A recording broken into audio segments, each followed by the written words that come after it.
C'est une histoire d'amour qui a toutes les qualités d'un conte de fées moderne.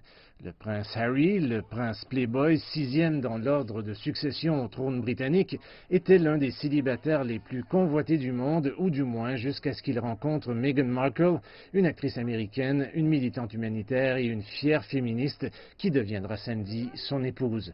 Les deux tourtereaux ont été présentés par un ami commun en 2016 et se sont fréquentés en secret pendant des mois avant d'annoncer leur fiançailles en novembre l'année dernière.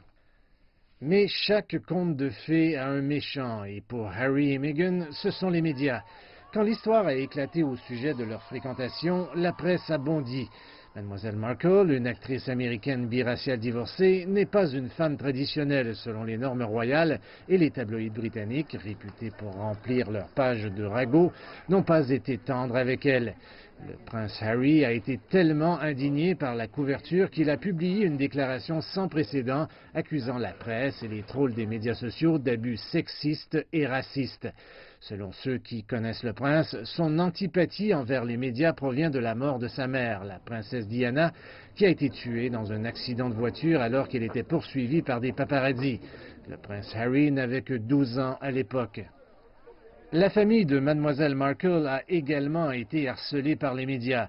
Son père, qui mène une vie tranquille au Mexique, a été la cible constante pour les tabloïds et à quelques jours du grand jour, le harcèlement et l'exploitation des médias ont atteint un point où il aurait été trop gêné pour assister au mariage de sa fille.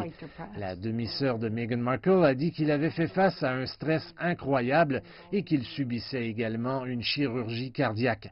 Alors que les tabloïds ont été hostiles au nouvel amour d'Harry, on ne peut pas en dire autant de la famille royale qui l'a accueilli à bras ouverts. On dit que la reine est ravie que son petit-fils soit si heureux et aurait donné son approbation pour que le couple se marie sans hésitation. Et bien que le bonheur jusqu'à la fin de vos jours ne fasse pas les gros titres, cette romance royale très moderne marque l'espoir d'une monarchie de plus en plus en harmonie avec l'époque dans laquelle nous vivons.